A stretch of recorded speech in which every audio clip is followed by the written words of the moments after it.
Alors, pourquoi parler de l'identité nationale et du multiculturalisme? Alors déjà, je tiens à souligner que j'ai choisi ce sujet bien avant le tapage médiatique de 2003, puisque j'ai choisi ce sujet bien avant le tapage médiatique de 2009, pardon. Je l'ai choisi en 2003. Et c'est vrai que ça n'a rien à voir, ma réflexion n'a évidemment rien à voir avec le faux débat de l'identité nationale qui avait été lancé en France. Pour moi, son objectif n'était pas à l'époque de réfléchir sur un modèle de société plus ouvert aux expressions des différences culturelles, mais la réflexion, c'était plutôt de faire en sorte que des étrangers entrent dans le moule culturel, on va dire, prédéfini de la nation française, ou en tout cas, ça prenait cette forme-là. Donc, on parle en général assez peu d'assimilation et d'intégration, mais c'est vrai que très souvent, on utilisait le terme d'intégration au sens de l'assimilation culturelle dans le cadre de ce débat. Alors, je voudrais justement insister sur qu'est-ce que signifie être intégré dans la nation. Est-ce que ça signifie, je me suis demandé, qu'il y a une identité nationale qui est prédéfinie et définissable et à laquelle les étrangers doivent se familiariser pour pouvoir s'y absorber? Ou, en tout cas, qu'est-ce que signifie la notion d'identité dans cette expression identité nationale, puisque c'est souvent un terme qu'on questionne assez peu. Alors l'ouvrage commence par un parcours philosophique sur la notion d'identité. Je pense que c'est vraiment le noyau de ma thèse. Ensuite, j'en viendrai vraiment à la comparaison entre France, Québec et Canada. Mais le noyau de l'ouvrage, je pense, se trouve quand même dans cette conceptualisation. Donc on a plusieurs auteurs philosophiques qui ont cherché à identifier toujours quel était le noyau dur de la nation, comme si elle était dotée d'une identité à la manière des choses, dont les caractéristiques demeurent identiques à travers le temps. La notion d'identité, elle a été souvent confondue avec celle d'identique, puisque l'identité, c'est aussi un concept logique à la base. Et pensée sous ce mode, la nation semblait devoir demeurer la même à travers le temps. Donc, avant de s'interroger sur la notion même d'identité nationale et de voir ce que ça signifiait, il y a beaucoup d'auteurs qui ont pensé l'identité de la sorte, notamment Braudel dans l'identité de la France ou Gérard Noiriel, qui l'a qualifié de creuset. Et en même temps, il voulait mettre en évidence des traits qui demeurent identiques à travers le temps en dépit des changements apparents. C'est-à-dire il cherchait la notion d'identique à travers le temps. Ces auteurs, en fait, présupposaient qu'il existait derrière le changement apparent, les modifications de la France, un substrat ou un sujet du changement qui demeure le même par-delà ces modifications apparentes. Il y a d'autres auteurs qui ont pensé l'identité nationale non pas à la manière des choses, mais à la manière des personnes. Donc ils ont pensé que la nation était comme une personne et qu'il fallait penser son identité sur ce modèle-là.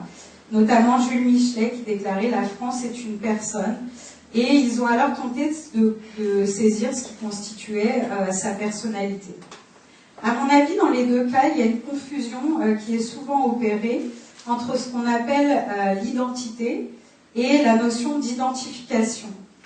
C'est-à-dire qu'il est possible de regrouper plusieurs éléments totalement distincts sous une même dénomination, c'est-à-dire de les identifier, sans que ces objets soient identiques. Si par exemple je dis ici on a une chaise, ici une chaise, donc je les identifie, mais ces objets n'ont en soi aucune relation d'identité. Et je pense que la notion d'identité nationale fait partie plutôt de l'identification. C'est un mouvement d'identification. Donc cette notion, elle renvoie à un ensemble de phénomènes hétéroclites qui n'entretiennent pas entre eux de liens de similarité ou d'identité. Cette proposition, bien qu'elle puisse vous sembler évidente, permet de comprendre que l'identité nationale résulte toujours d'un mouvement subjectif d'identification par un sujet et n'a pas de lien avec l'identité réelle de la chose. Alors l'enjeu de cette distinction est assez grand, puisque l'identité conçue non pas comme une identité mais comme une identification, on ne voit plus que l'introduction de corps étrangers ou d'une diversité puisse en corrompre l'unité. Donc, j'ai bien sûr utilisé plusieurs auteurs philosophiques. Je ne vais pas tout passer en revue. Je me suis notamment basée sur la typologie des formes d'identité de Locke, qui distinguait justement l'identité attribuée aux objets, qu'il appelait identité numérique, celle attribuée aux végétaux, aux animaux, qui était, on parlait d'identité en fonction de l'organisation des parties du corps de la personne, et enfin l'identité de la personne humaine, qui se distingue des deux autres et qui est définie par la conscience que l'on a de soi-même. Charles Taylor va critiquer cette conception d'identité de Locke, de l'identité personnelle, en pensant qu'on ne peut pas penser le moi comme une entité isolée qui dépend de la seule conscience de soi. Il dit que l'identité ne peut être pensée indépendamment des interactions que l'on a avec autrui. C'est-à-dire que l'identité de la personne, elle se détermine en fonction de ses cadres de référence, qui diffèrent notamment d'une culture à l'autre.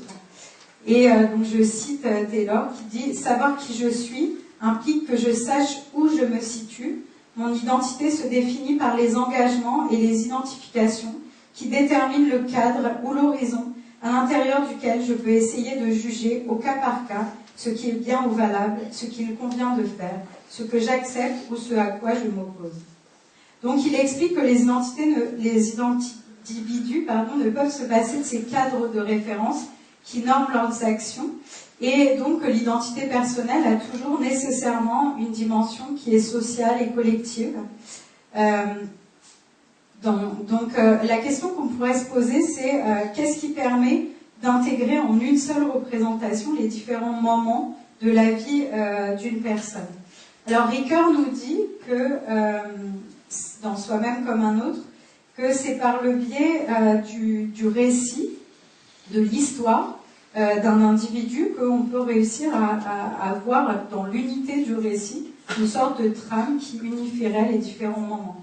Cette manière d'unifier l'identité peut s'appliquer aussi à la nation ou à un groupe, puisqu'on peut dire que c'est par l'histoire d'une nation ou d'un groupe que semble se constituer une identité collective. Alors la nation, elle est l'un des cadres socio-culturels, justement, à l'intérieur duquel l'identité personnelle se constitue en interaction avec les autres citoyens. Pour l'individu, la nation représente donc l'une de ses sources d'identification, mais aussi une collectivité qui est productive d'un ensemble de normes et de valeurs qui donnent un sens à son action.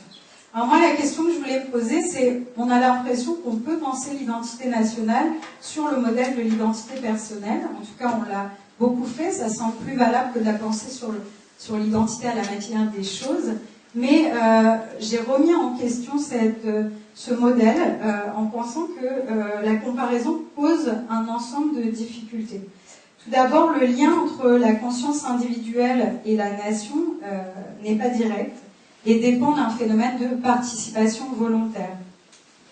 D'autre part, fonder l'identité d'une nation sur la conscience individuelle, elle a pour conséquence de faire perdre son unité puisque la nation va se démultiplier en autant de conscience qu'il y aura d'individus qui s'identifient, puisque c'est un processus d'identification, à la nation. La conscience collective, elle se trouve du coup éclatée en une pluralité de consciences individuelles. Donc la question qu'on pourrait se poser, c'est est-ce qu'il est possible de concevoir ces consciences individuelles comme une seule et même conscience du point de vue du tout, alors qu'individuellement, elles n'ont ni la conscience des mêmes actions, ni le même point de vue sur la nation, ni même les mêmes souvenirs.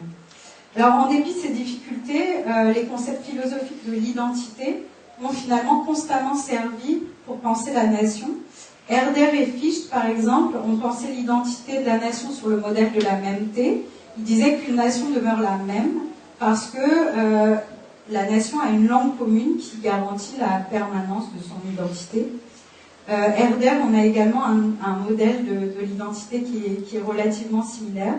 Rousseau, lui, va davantage la penser sur le modèle de l'identité personnelle, puisqu'il pense la nation comme une personne morale, civile, qui est constituée par le biais de la volonté générale.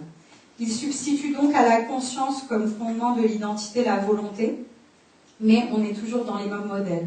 Et Hegel, enfin, pense également la nation sur le modèle de l'identité personnelle, de manière assez claire, puisqu'il dit que chaque nation possède un esprit des peuples. J'en viens donc à la conclusion sur cette notion d'identité nationale. L'antagonisme entre l'identité nationale et la diversité provient, à mon avis, de la façon dont l'identité nationale a été conçue, c'est-à-dire comme une identité et non pas comme une identification, et penser sur le mode de l'identité attribuée aux choses, c'est-à-dire comme quelque chose qui demeure identique ou le même à travers le temps, ou encore sur le modèle de l'identité personnelle, c'est-à-dire par la référence à la conscience. Ces penseurs n'ont pas compris quel était le résultat d'un processus d'identification des individus à une entité qui les dépasse, ou en tout cas, ils ne l'ont pas conceptualisé. J'en viens justement à ma propre conception de l'identité nationale que j'ai essayé d'élaborer sous la forme de 3 strates. Dans une première strate, l'identité nationale serait, enfin la nation plutôt serait tout simplement la strate objective, c'est-à-dire c'est une cohabitation politique d'un ensemble de citoyens sur un territoire, sous des lois et un gouvernement commun. Il y a une solidarité qui se développe et un processus continué d'intégration. Ça, c'est la première strate. Cette première strate, elle engendre une conscience de soi du peuple qui se pense comme nation et qui correspondrait à la seconde strate. Et enfin, la troisième strate, c'est que cette conscience va s'incarner dans un ensemble de symboles, de représentations ou de mythes de la nation. Et les citoyens donc, vont produire un ensemble de représentations qui va être mêlé de croyances et de mythes. Ces représentations, elles seront véhiculées par le langage, par les médias, par l'éducation, par les discours politiques, par les individus. Et ces représentations pourront avoir un effet sur la deuxième strate, c'est-à-dire venir modifier la conscience de soi du peuple. Donc, les interactions entre les 3 strates s'effectuent dans les 2 sens, et les représentations peuvent déterminer la forme de la conscience de soi du peuple. Et finalement, elle peut s'exprimer aussi dans la première strate, c'est-à-dire dans les modifications de la Constitution, des lois, et la forme même du processus d'intégration. Donc, si ces représentations de la troisième strate sont inhospitalières aux différences, c'est-à-dire qu'on considère que l'identité nationale est quelque chose de figé, qui doit demeurer identique à travers le temps, comme on l'a vu tout à l'heure, on va pouvoir avoir une conscience de soi du peuple qui sera plus restreinte et finalement la mise en place de politiques qui deviendra restrictive et inhospitalière aux différences culturelles et religieuses. Donc la question qu'on peut se poser, c'est comment éviter que les représentations collectives de la nation ne se figent dans une forme culturelle déterminée.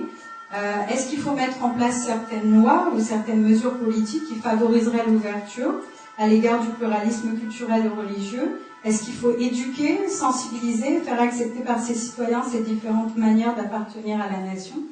En tout cas, c'est ce qu'ont pensé des philosophes qui sont donc défenseurs de ce qu'on appelle la théorie du multiculturalisme. Je vais faire un éclaircissement sur la notion de multiculturalisme. Je pense que si j'étais au Canada, je dirais des choses assez différentes, puisque là-bas, le multiculturalisme a un sens très précis.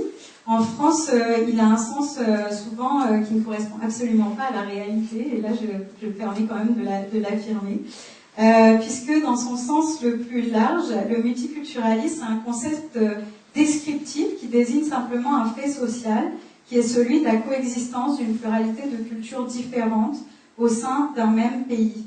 Compris de la sorte, il s'applique à toutes les sociétés aujourd'hui qui vont abriter un ensemble d'hommes et de femmes d'horizons culturels différents. Charles Taylor disait notamment que toutes les sociétés deviennent de plus en plus multiculturelles et dans le même temps plus perméables. Alors il y a justement, il y a eu en tout cas une incompréhension sur le sens du terme, puisque dans les années 2010-2011, on a assisté à 3 déclarations successives de représentants politiques montrant qu'en Europe, le multiculturalisme avait la connotation ou le sens de communautarisme. Il y avait la chancelière allemande qui a dit notamment le 16 octobre 2010 que le multiculti par lequel nous vivons côte à côte a échoué en Allemagne. Cameron indiqua plusieurs mois après, le 5 février 2011, que la doctrine du multiculturalisme par lesquelles les différentes cultures ont été encouragées à vivre séparément a échoué. Et quelques jours plus tard, le 11 février, Nicolas Sarkozy a affirmé, en réponse à une question sur l'échec du multiculturalisme, que la France n'a pas pour projet de voir cohabiter côte à côte les cultures dans des communautés séparées. Alors là, il y a une vraie confusion entre multiculturalisme et communautarisme, puisque dans le sens le plus large, multiculturalisme n'est pas du communautarisme, et surtout, il désigne la coexistence de plusieurs cultures dans un pays, mais quelle que soit la forme que prend cette coexistence. Il y avait, comme anecdote, j'avais trouvé ça très drôle, juste après ces déclarations, j'avais surtout des réactions de tous mes amis au Québec qui disaient « on comprend pas, on parle de l'échec du multiculturalisme en Europe, mais ça n'existe pas, il n'y a pas de multiculturalisme ». Alors eux, ils se référaient à un second sens, justement, que je vais aborder, et effectivement, il n'y a pas de politique du multiculturalisme en France, donc ils ne comprenaient pas pourquoi on parlait d'échec de quelque chose qui n'existait pas. Donc là, je pense qu'effectivement, il y a plusieurs sens qui l'expliquent. Donc dans le second sens, le multiculturalisme désigne un courant de pensée qui prône la prise en compte des différences culturelles dans l'espace public plutôt que leur ignorance. C'est un ensemble d'auteurs que j'ai beaucoup étudié, Charles Taylor, Will Kimlicka, Nathan Gleiser, Marion Hirschhorn. Je vous passe la liste parce qu'elle est très longue. C'est un courant qui est très développé au Canada, qu'on commence aussi à étudier aujourd'hui en France. Je pense à la Sorbonne, il y a quelques personnes qui s'y intéressent, mais c'est finalement quand même beaucoup moins développé. Alors l'argument qui sous-tend ce besoin de reconnaissance publique est exprimé sous la forme d'un impératif éthique par Charles Taylor, qui disait « l'absence de reconnaissance de ce qui constitue la particularité d'un individu peut constituer, je cite, une forme d'oppression ». Il considérait que le modèle de l'assimilation culturelle doit être rejeté au profit d'un processus d'intégration qui serait plus respectueux des différences culturelles. Ce courant de pensée pense que l'espace public ou ses lois ne sont jamais neutres culturellement, mais qu'ils reflètent toujours la culture majoritaire et ses préoccupations. L'application de lois, donc, qui prétend être universelle et qui s'applique de la même façon à tous, ne s'applique pas de la même façon aux minorités et à la majorité, puisqu'elles sont toujours une émanation de la majorité culturelle.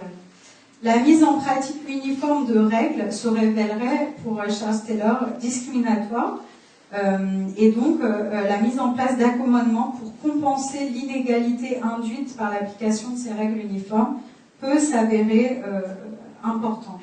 Alors je prends un exemple d'accommodement qui peut avoir lieu. Par exemple, l'interdiction des couvre-chefs dans la gendarmerie peut être considérée comme discriminatoire au Canada pour les minorités dont les croyances impliquent le port d'un turban, comme les Sikhs, et implique de revoir cet accoutrement. Et donc on a permis notamment aux Sikhs au Canada de porter leur turban et donc de modifier l'habit traditionnel. Alors j'en arrive justement au troisième sens, qui est cette fois un sens qui ne désigne pas un courant de pensée, mais une réalité, une loi. C'est le multiculturalisme comme loi, comme politique concrète, qui est mise en place dans quelques pays, en fait très peu, ça existe en Australie, la loi sur le multiculturalisme, et au Canada, qui prend en compte donc juridiquement, politiquement, la diversité culturelle. Cette politique, elle a été mise en place sous l'impulsion de Pierre Elliott Trudeau, donc qui était Premier ministre du Canada dans les années 71. Et le Canada a constitutionnalisé ce choix en 82 dans l'article 27 de la Charte canadienne des droits et libertés, qui indique donc la politique du gouvernement fédéral en matière de multiculturalisme consiste à reconnaître le fait que le multiculturalisme est une caractéristique fondamentale de l'identité et du patrimoine canadien et constitue une ressource inestimable pour l'avenir du pays. Cette législation, elle fait du multiculturalisme un des piliers de l'identité nationale canadienne. Et quand Trudeau l'avait mis en place dans les années 71, paradoxalement, c'était pour renforcer l'unité canadienne. C'est-à-dire qu'il refusait de voir le Canada comme un pays biculturel. À l'époque, il y avait une revendication des francophones et des anglophones, des francophones qui voulaient qu'on reconnaisse le pays officiellement biculturel, binational, bilingue. Et il y avait un ensemble de minorités issues de l'immigration. Il y avait également les autochtones qui disaient « nous ne nous reconnaissons pas dans cette conception biculturelle du Canada ». Trudeau, qui était un libéral, qui refusait en fait les droits collectifs, disait, écoutez, on ne va pas mettre en place, c'est ce qu'il a dit dans un de ses discours, une politique pour les francophones, une politique pour les anglophones, une politique pour les autochtones et une politique pour les gens issus d'immigration. Donc en gros, de manière assez finalement libérale, il a considéré que chacun devrait, à titre individuel, pouvoir conserver sa culture, et c'est ainsi qu'il a mis en place la politique du multiculturalisme qui allait pouvoir s'étendre d'un océan à l'autre et qui pourrait donc s'appliquer assez universellement, justement. Enfin, en tout cas, sur tout l'ensemble du Canada. Le multiculturalisme, il faut savoir qu'il a considérablement évolué depuis sa création en 70. Il a tout d'abord privilégié des mesures qui allaient dans le sens de la préservation des cultures immigrantes. Aujourd'hui, il est plutôt dans la valorisation de valeurs communes, d'un développement d'une identité canadienne commune, et il finance surtout beaucoup de programmes contre la discrimination, contre le racisme, et à sensibiliser la population à la richesse que constituent les diverses formes de diversité culturelle ou religieuse. Donc il ne faut pas non plus entrer dans une idéalisation, hein, comme j'en discutais hier avec quelqu'un de l'ambassade du Canada. Il existe bien sûr toujours du racisme au Canada, enfin, je pense que ça n'échappe à aucun pays, mais en tout cas il y a une volonté politique, il y a beaucoup de programmes qui ont pour but de lutter contre cette discrimination et de sensibiliser la population à ce fait. Alors j'en arrive à ma comparaison. Pourquoi la France, le Québec et le Canada? Il faut savoir que j'ai refusé de faire une étude comparée. J'ai voulu adopter le principe du parallélisme entre trois pays. Parallélisme, ça me permettait en fait de faire des chapitres différents, mais de ne pas trouver de terrain commun pour comparer ces trois pays, parce qu'il me semblait que c'était trois contextes historiques et culturels complètement distincts, trois constructions nationales différentes, et qui allait avec trois manières de gérer la diversité. Moi, j'ai essayé à chaque fois de mettre en relation l'histoire du pays, la construction nationale et la manière de gérer la diversité en montrant qu'il y avait une cohérence, un lien entre ces trois éléments.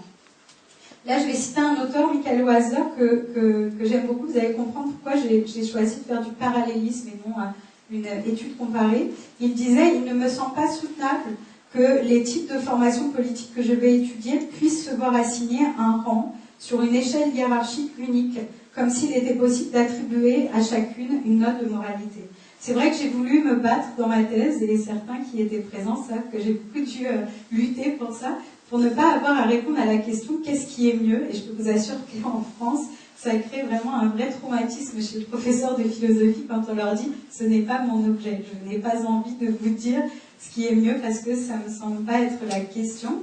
Et donc j'ai effectivement maintenu cette position dans mon livre, et donc je ne vous dirai pas ce qui est le mieux entre la France, le Québec et le Canada aujourd'hui encore. Voilà, donc j'ai pris en considération l'histoire, la politique et la culture dans laquelle ont émergé les concepts d'identité et de multiculturalisme pour mettre en évidence les réalités divergentes auxquelles ils renvoient. Le choix méthodologique du parallélisme s'inscrit vraiment dans une perspective critique à l'égard de certaines productions, j'ai dit bien certaines, pas toutes, de philosophie politique qui privilégie une argumentation qui, à mon avis, est souvent partisane, de pour ou contre le multiculturalisme, au détriment d'une analyse de fond. Donc, j'ai pas voulu adopter ce positionnement. Je vais donc commencer par la présentation du Canada. Donc, le Canada, c'est une société multiculturelle à double titre. D'un point de vue ethnologique tout d'abord, puisqu'elle est composée de trois nations. La nation francophone, la nation anglophone et les autochtones, qui correspondent à plusieurs nations. Et s'adjoignent aussi les personnes issues de l'immigration. Le nombre d'immigrants n'a cessé d'augmenter ces dernières années, et l'accroissement démographique naturel, comme il risque de continuer à baisser, je pense que le niveau d'immigration risque de rester assez soutenu jusqu'en 2031, en tout cas selon ce qui est prévu. La conséquence de cette immigration, c'est une diversification de la population qui comptait déjà en 2011 plus de 200 origines ethniques. Et il faut savoir qu'aujourd'hui, la proportion d'étrangers est la plus importante de tous les pays du G8, puisqu'il y a une personne sur 5 au Canada qui est née à l'étranger. D'autre part, le Canada, c'est une société multiculturelle également en raison de ses orientations politiques. puisqu'elle s'est engagée, comme je l'ai dit, dans la voie de la reconnaissance de la diversité. Elle est fière de cette politique. Le Canada considère que c'est un symbole de son ouverture. Il clame aussi le succès de cette politique. Donc je cite une référence sur le ministère de la Citoyenneté et Immigration Canada qui indique en 1971, le Canada a été le premier pays au monde à adopter une politique officielle du multiculturalisme. L'expérience canadienne a prouvé que le multiculturalisme encourage l'harmonie raciale et ethnique, ainsi que la compréhension interculturelle. Grâce au multiculturalisme, le taux de naturalisation n'a jamais été aussi élevé. Jean Chrétien, en 1999, disait aussi que c'est un modèle de gestion de la diversité, que son pays est réputé pour son sens de la justice et de l'équité, et qui correspond à un modèle pour le monde entier. Alors là, je me dis qu'il est peut-être un peu optimiste, mais en tout cas, c'est comme ça qu'il le conçoit. En quoi consiste cette politique du multiculturalisme? Donc, je vous ai dit, elle a été mise en place en 70. Le texte de la loi sur le multiculturalisme énonce, vous le voyez affiché, l'article 3, à reconnaître le fait que le multiculturalisme reflète la diversité culturelle et raciale de la société canadienne et se traduit par la liberté pour tous ses membres de maintenir, de valoriser et de partager leur patrimoine culturel, ainsi qu'à sensibiliser la population à ce fait. Et petit b, à reconnaître le fait que le multiculturalisme est une caractéristique fondamentale de l'identité et du patrimoine canadien et constitue une ressource inestimable pour l'avenir du pays, ainsi qu'à sensibiliser la population à ce fait.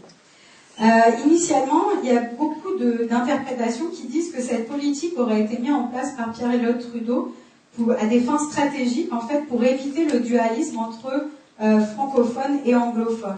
C'est-à-dire que l'idée de reconnaître officiellement deux cultures fondatrices du Canada était pour lui périlleuse et il aurait mis en place cette politique du multiculturalisme pour avoir une perspective plus englobante et éviter justement cette espèce de scission symbolique. Donc, il disait dire que nous avons deux langues officielles, puisqu'il a instauré le bilinguisme, ne veut pas dire que nous avons deux cultures officielles. Finalement, Trudeau fait de ce qui devait séparer les Canadiens, c'est-à-dire leur diversité, une espèce de lien qui les unit symboliquement. Au fur et à mesure du temps, cette politique s'est imposée et est devenue un véritable pilier de l'identité et un symbole de l'identité canadienne. Alors initialement, il devait permettre aux minorités issues de l'immigration de préserver leur culture, mais aujourd'hui, il est davantage devenu un symbole de l'ouverture du Canada à la diversité culturelle, puisqu'il y a vraiment une évolution, comme je vous ai dit, des programmes. Et aujourd'hui, on parle beaucoup plus de valorisation de ce qui unit les Canadiens, de l'identité commune, plutôt que la valorisation, on va dire, de l'expression des différences. Mais c'est donc des programmes qui ont évolué à travers le temps. Alors, la conception de l'intégration au Canada est bien différente de celle de la France. On le voyait déjà dans les années 70. La Commission royale d'enquête sur le bilinguisme et le biculturalisme énonçait « L'intégration au sens large du terme n'implique pas pour l'individu la perte de son identité, de ses caractéristiques premières, de sa langue et de sa culture d'origine. Coupé de ses racines, l'homme, être pensant et sensible, risquerait tout simplement d'appauvrir sa personnalité et de priver la société d'une partie des valeurs qu'il lui apporte. L'intégration dont nous parlons n'est pas synonyme d'assimilation. » Alors, en France, officiellement, on n'utilise plus non plus le terme d'assimilation, on parle d'intégration, mais en fait, vous vous rendrez compte que dans les discours officiels, l'intégration culturelle désigne quand même toujours bien, pour les immigrants, le fait de s'intégrer à une autre culture, c'est-à-dire, on est bien quand même dans le synonyme de l'assimilation. Alors, au niveau de la gestion aussi de la diversité religieuse, le Canada a un modèle très différent. Des accommodements raisonnables sont mis en place pour permettre aux personnes de préserver leur religion. Et certaines lois peuvent être jugées discriminatoires dans leur application pour les minorités. Et dans ce cas, on va prévoir des accommodements. Alors, je vais prendre juste quelques exemples, enfin, notamment un qui m'a semblé assez en lien aussi avec une loi qui va sortir en France. En 1985, il y a un arrêt qui a été rendu par la Cour suprême du Canada, puisqu'il y avait un commerçant qui était accusé d'avoir vendu des marchandises le dimanche, enfreignant la loi sur le dimanche. Et la Cour a déclaré que l'accusé avait le droit en fait, de contester la légitimité de cette loi pour le motif qu'elle porte atteinte à la liberté de conscience et de religion garantie par la Charte, c'est-à-dire qu'il n'y a pas de raison pour que le dimanche soit un jour chômé. Finalement, c'est simplement en relation avec un type de religion, et donc elle a été déclarée inconstitutionnelle, et il n'a pas été condamné, mais au contraire, on a considéré que cette loi violait le principe de la liberté religieuse et de l'égalité des cultes. On voit donc que la Charte canadienne des droits et libertés protège constitutionnellement la liberté de conscience et de religion et la liberté de croyance, quelle que soit la religion, et valorise surtout l'égalité des cultes. Alors j'en arrive à la France, donc dans une perspective assez différente. Je vous dis, je vais vraiment juxtaposer et non pas comparer, hein. Mais on pourrait voir, je pense, les différences. Alors en France, les différences culturelles et linguistiques des citoyens étaient plutôt plus marquées sous l'Ancien Régime qu'aujourd'hui. Il y avait donc, sous l'Ancien Régime, comme dit Fernand Braudel, encore intacts les privilèges locaux. Ils foisonnaient les patois, les folklores, les maisons traditionnelles, les coutumes. L'Ancien Régime était caractérisé par les particularismes régionaux, qui étaient premiers sur la promotion de l'unité nationale. À l'époque, les régions étaient nommées des pays. Ils avaient chacun leur mode de vie, leurs croyances, leurs mythes, leur parler. Même les unités de mesure et les impôts différaient d'une région à l'autre. Et il n'y avait pas d'enracinement de l'identité nationale dans un socle commun de tradition. Il fallait donc qu'il y ait un événement d'une grande violence pour pouvoir fusionner, on va dire, rassembler toute cette diversité en une unité. Et cette violence, on l'a trouvée dans la Révolution française, qui a joué un rôle fondamental dans la construction de cette unité. La France, elle ne s'est pas fédérée autour de l'exaltation du partage de l'identité culturelle, d'une identité culturelle initialement. C'est plutôt autour de principes politiques républicains que les Français sont parvenus à se rassembler. Rassemblement qui a été prolongé ensuite par un processus d'intégration sociale, économique et culturelle.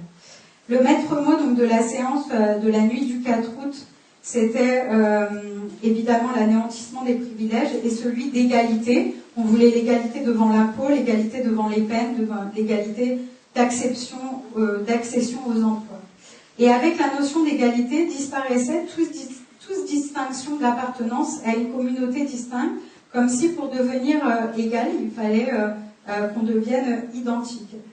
Donc on a justement, je vous ai affiché aux élèves des écoles, il est défendu de parler breton et de cracher par terre. C'est juste, c'est une anecdote, on la trouve assez souvent. On avait effectivement une interdiction du coup qui se mettait en place des langues régionales. Il était devenu interdit de parler des langues régionales. Il y avait également tout ce qui était facteur de désunion, c'est-à-dire les associations, les corporations, les groupes prenant des intérêts communs qui étaient bannis de la société. Le 14 juin 1791, la loi Le Chapelier confirme l'interdiction de prendre des arrêtés ou délibérations sur leurs prétendus intérêts communs. Le besoin d'égalité de la Révolution est indissociable de la recherche d'unité à l'époque et il va être imposé par une uniformisation à l'échelle de la nation. L'égalité donc semble pouvoir apparaître sur fond d'identité et de ressemblance, et l'expression des différences sont rejetées du côté de la sphère privée et en tout cas ne doivent plus s'exprimer dans la sphère publique. À cette époque, on a beaucoup de métaphores du corps politique comme un corps humain. On se met à penser l'identité de la nation comme si c'était un organisme. C'est ainsi que notamment on retrouve dans les paroles de Torné les raisons prévalant au rejet de ces corporations. Donc je vous le lis, hein, c'est la citation. La scène politique vous recommande la dissolution des congrégations séculières comme celle des ordres religieux. Ce n'est qu'une obstruction, ce qu'est une obstruction dans le corps humain, une corporation de citoyens l'est dans le corps politique.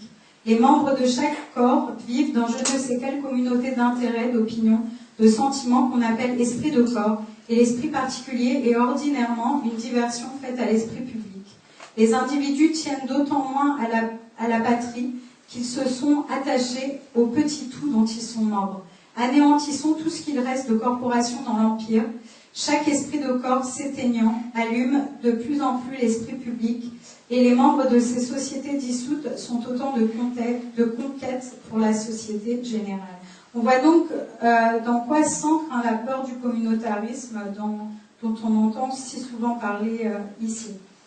La conception républicaine de la République qui émerge à la Révolution est synonyme de rejet de toute domination. L'expression des différences est tolérée, certes, mais l'État s'assure que les pressions internes qui pourraient s'exercer sur les membres d'un groupe culturel ou religieux soient atténuées par l'effet de la loi. La réticence de la France, notamment à autoriser le port du voile pour les jeunes filles, est née de cette peur aussi de voir imposer par les familles ou les communautés une pratique qui pourrait réduire leur liberté. Cette volonté de réduire la contrainte du groupe sur l'individu semble plus forte que celle de conférer une liberté positive d'exprimer ses croyances. On veut réduire à tout prix la domination, et donc pour la réduire, on fait en sorte qu'il n'y ait pas d'oppression ou de limitation de la liberté individuelle par la communauté. C'est sur ce modèle que se fonde la laïcité française. La laïcité française instaure un espace public qui est extérieur à toute confessionnalité. La laïcité n'est pas un arbitrage entre les communautés religieuses qui sont destinées à ce qu'elles cohabitent dans l'harmonie. Elle consiste bien à faire abstraction de ces différences par la constitution d'un espace public qui doit les transcender, comme le prouve la loi du 9 décembre 1905, qui déclare que la République ne reconnaît ni ne subventionne aucun culte et que tous les établissements publics doivent être neutres en interdisant la position de signes religieux. Alors, selon moi, cette conception de la laïcité a évolué de 1905 à aujourd'hui. On voit cette évolution dans le rapport Stasi en 2003, qui initie une modification de la forme de la laïcité en France. La séparation de l'Église et de l'État établissait une délimitation claire entre deux domaines. Or, la Commission invoque, dans le domaine éducatif, l'importance d'un dépassement de cette attitude passive de l'État par rapport aux religions.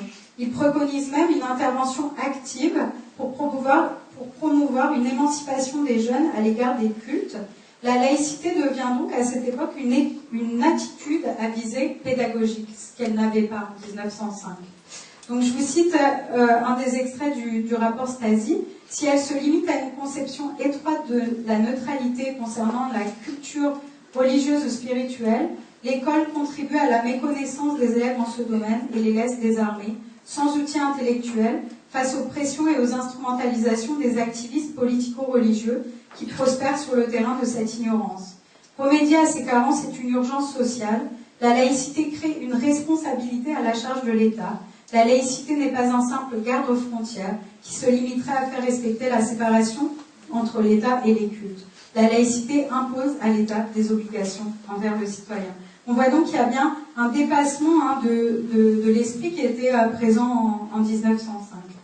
Dans la lignée de ce rapport, la République s'engage par l'adoption de la loi du 3 mars 2004 à interdire dans les lycées, les collèges et les lycées publics le port de signes ou tenues par lesquels les élèves manifestent ostensiblement leur religion. Alors, la France a été condamnée, on en parle très peu en fait, mais la France a été condamnée par le comité des droits de l'homme de l'ONU, chargé de veiller au respect du pacte international relatif aux droits civils et politiques, parce que la France, oui, l'a signé. Elle a signé ce pacte de respect des droits de l'homme. Et donc, elle a été condamnée dans un avis publié le 4 décembre 2012. Cet avis indique qu'un sikh a été renvoyé de son lycée parce qu'il avait refusé d'ôter son turban. Et l'avis indique que la France n'a pas réussi à apporter de preuves que ce signe religieux constituait une menace pour la protection de l'ordre public, à la santé ou aux droits ou même aux libertés des autres élèves de l'établissement. Le comité en a donc conclu que le renvoi du jeune sikh de son lycée pour avoir refusé d'ôter son turban est une violation de la protection des droits de l'homme et du citoyen, puisqu'on a empêché à ceux-ci de manifester sa religion, qui inclut le droit de porter des signes distinctifs, des habits ou des couvre-chefs. La commission stipule que la religion sikh requiert pour les hommes le port du turban, et c'est un fait incontestable, et donc on ne peut pas dissocier les deux. Le fait de pratiquer la religion pour un sikh, c'est le fait de pouvoir porter un turban. Signataire de ce pacte, donc la France a normalement le devoir de réparer cette injustice et de réviser sa loi à la lumière de cette décision. Mais écoutez, c'est un grand suspense, mais je ne pense pas. Mais je m'engage peut-être, mais je ne pense pas que... Parce que tout simplement, la France n'en a même pas du tout parlé. Donc je ne pense pas qu'en tout cas, la révision de la loi est en cours même de projet. Voilà, j'en arrive au Québec. Alors le Québec, dès les premiers moments de la colonisation, a été marqué par des conflits entre les Français, les Français et les tribus autochtones qui étaient présents sur le territoire. La rencontre entre les Européens et les Amérindiens a été assez destructrice pour les modes de vie traditionnels et pour les autochtones.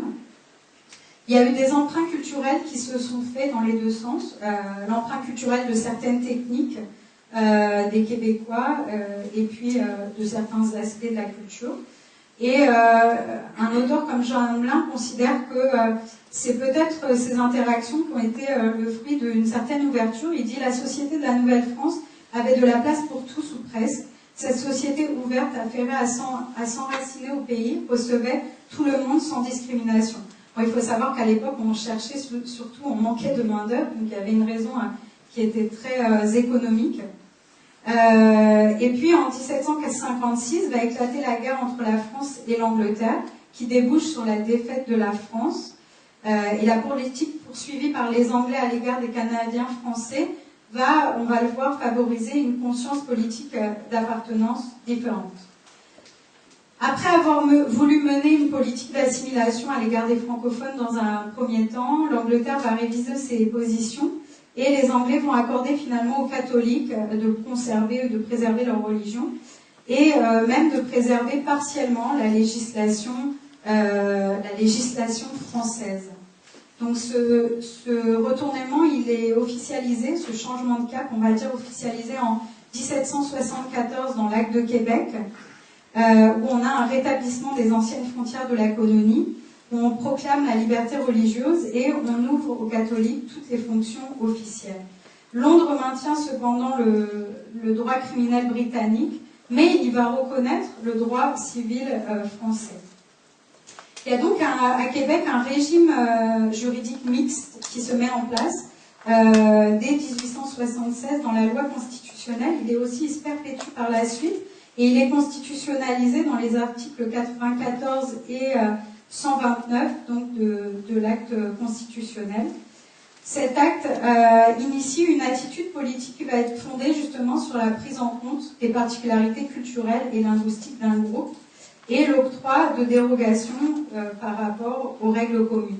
Alors par contre, en général, les historiens s'accordent à dire que l'objectif des Anglais à l'époque restait encore d'assimiler les Québécois. En tout cas, ils avaient choisi la méthode douce, c'est-à-dire on va les assimiler, mais à un moment, ils vont reconnaître la supériorité de l'anglais et donc ils vont forcément décider volontairement, spontanément de s'assimiler. Alors cette politique, apparemment, n'a pas forcément été couronnée d'échec. Enfin, elle a été surtout assez en échec, c'est-à-dire que l'assimilation spontanée ne s'est pas réalisée comme elle devait se réaliser. Ils ont poursuivi surtout cette politique distincte puisque en 1791, le Canada est divisé en deux entités distinctes, le Haut-Canada et le Bas-Canada, où les francophones, donc dans le Bas-Canada, vont être majoritaires. Évidemment, ils ne vont pas tarder à identifier l'État qui est donc dans le Bas-Canada comme un instrument politique au service de leurs revendications. Donc Marc Durand dira « Le gouvernement a donné une chance inouïe aux Canadiens français dans leur possibilité de défense puisque la Chambre d'Assemblée du Bas-Canada leur était acquise majoritairement. Du côté francophone, l'Assemblée du Bas-Canada va donc devenir une tribune d'expression des idées nationalistes, de souveraineté du peuple, et ça va déboucher sur la révolte des Patriotes en 1837. On envoie Lord Durham pour comprendre d'où vient cette révolte et les causes de ces conflits. Et dans un rapport assez célèbre, il indique qu'il pensait trouver un soulèvement et qu'il constate finalement qu'il n'est pas dans le cadre d'un soulèvement politique, mais plutôt d'une guerre entre deux nations distinctes, voire opposées au Canada. Donc je le cite, il dit « Je m'attendais à trouver un conflit entre le gouvernement et le peuple. Je trouvais deux nations en guerre au sein d'un même État. Je trouvais une lutte non de principe mais de race. Et je m'aperçois qu'il serait vain d'essayer d'améliorer les lois et les institutions avant d'avoir réussi à exterminer la haine mortelle qui maintenant sépare les habitants du Bas-Canada en deux groupes hostiles, les Français et les Anglais. » Dans ce rapport, il utilisera aussi des termes très infériorisants par rapport aux Québécois en disant que c'est une population amorphe, obéissant aveuglement à des chefs qui la gouvernent au moyen d'une confiance aveugle et d'étroits préjugés. Alors ce sentiment d'infériorisation, qui est lié à une reconnaissance inadéquate des Québécois, il est très perceptible dans un poème magnifique de Michel Lalonde qui décrit bien le sentiment minoritaire québécois, Speak White. Alors Speak White parce que à l'époque, quand on voulait dire à un Québécois de parler anglais, on lui disait Speak White, c'est-à-dire parle anglais. Qu'est-ce que ça signifiait? Je vais essayer de vous lancer, mais je réalise que j'ai pas branché le son, donc j'espère que vous entendrez. Brancher un passage de son poème.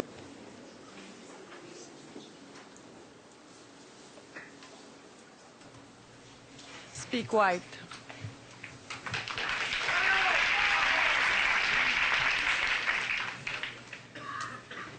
Speak White. Il est si beau de vous entendre parler de Paradise Lost ou du profil gracieux et anonyme qui tremble dans les sonnets de Shakespeare. Nous sommes un peuple inculte et bègue, mais ne sommes pas sourds au génie d'une langue. Parlez avec l'accent de Milton et Byron et Shelley et Keats. Speak White. Et pardonnez-nous de n'avoir pour réponse que les chants rauques de nos ancêtres et le chagrin de Nelligan. Speak White. Parlez de choses et d'autres. Parlez-nous de la Grande Charte ou du monument à Lincoln, du charme gris de la Tamise, de l'eau rose de la Potomac. Parlez-nous de vos traditions. Nous sommes un peuple peu brillant, mais fort capable d'apprécier toute l'importance des crumpets ou du Boston Tea Party. Mais quand vous really speak white, quand vous get down to brass tacks pour parler du gracious living et parler du standard de vie et de la grande société, un peu plus fort alors, speak white. Haussez vos voix de contremaître. Nous sommes un peu durs d'oreille. Nous vivons trop près des machines et n'entendons que notre souffle au-dessus des outils. Speak white and loud, qu'on vous entende, de Saint-Henri à Saint-Domingue. Oui, quelle admirable langue pour embaucher, donner des ordres, fixer l'heure de la mort à l'ouvrage et de la pause qui rafraîchit et ravigote le dollar. Speak white, tell us that God is a great big shot and that we're paid to trust him. Speak white, parlez-nous production, profits et pourcentages. Speak white, c'est une langue riche pour acheter, mais pour se vendre. Mais pour se vendre à perte d'âme, mais pour se vendre. Oh, speak white. Je vous arrête l'extrait, mais c'est très beau. C'est un très beau texte sur le sentiment d'être minoritaire. Et ça décrit aussi une réalité économique, puisque à l'époque, les francophones, les anglophones, notamment à Montréal, étaient les détenteurs du capital économique. Et donc, les francophones, qui étaient majoritaires, avaient des positions sociales inférieures, et donc il y avait, comme on le voit, un mépris qui était lié à l'usage du français et de la langue. Je vais faire un saut dans l'histoire, puisque la conférence se termine bientôt, et j'en arrive juste à la période de la Révolution tranquille, qui correspond au moment où les Québécois commencent à prendre conscience de l'enjeu que représente l'intégration de la diversité issue de l'immigration pour la préservation de leur diversité, de leur spécificité, pardon. Il crée donc en 61 le ministère des Affaires culturelles. La délégation du Québec à Paris va être ouverte la même année. On a donc des représentants ici. On a l'Office de la langue française, la charte de la langue française qui va faire du Québec la langue officielle du Québec, la langue de l'enseignement, la langue des communications, du commerce et des affaires. Elle est adoptée le 26 août 1977. Désormais, donc, tous les enfants issus d'immigration recevront une éducation en français, sauf des cas exceptionnels où l'un des parents a reçu au Canada la majorité ou une partie de son éducation en anglais. En 1968, il y a la création d'un ministère de l'immigration. Il y a aussi un ensemble d'ententes qui sont conclues entre le Canada et le Québec en matière d'immigration et qui vont permettre au Québec de contrôler son immigration, de préserver aussi son poids démographique et de faire en sorte d'assurer une intégration des immigrants qui va être respectueuse de son caractère distinct francophone. À partir des années 90, le Québec possède donc le pouvoir de définir sa propre politique d'intégration. Alors il faut savoir que comme c'est une province du Canada, la politique du multiculturalisme, la loi du multiculturalisme canadien s'applique sur l'ensemble du territoire canadien.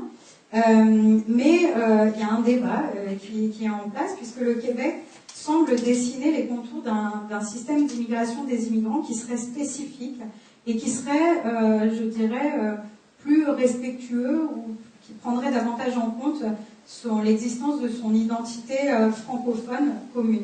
Alors c'est vraiment un débat qui se pose, donc je ne trancherai pas ce soir. L'interculturalisme, est-ce que c'est la même chose que le multiculturalisme ou deux systèmes d'intégration distincts? Il y a en tout cas tout un débat sur cette question. Il faut attendre le plan d'action de 2012 pour qu'apparaisse pour la première fois le nom donné à l'approche québécoise de l'intégration, interculturalisme. Auparavant, il y a vraiment un flou juridique entourant la définition de ce terme qui permet à beaucoup d'auteurs québécois d'écrire sur l'interculturalisme. Il y a notamment le livre de Gérard Bouchard récemment qui est paru sur l'interculturalisme. Quelle que soit pour moi la différence effective entre multiculturalisme et interculturalisme, qui est sûrement une différence, je dirais, de degré ou de nuance, l'interculturalisme insistant davantage sur l'idée qu'il y a bien une langue commune et une identité nationale québécoise. Il importe de relever que de toute façon, ils constituent deux processus distincts d'intégration, selon moi, puisque leur foyer d'intégration n'est pas le même.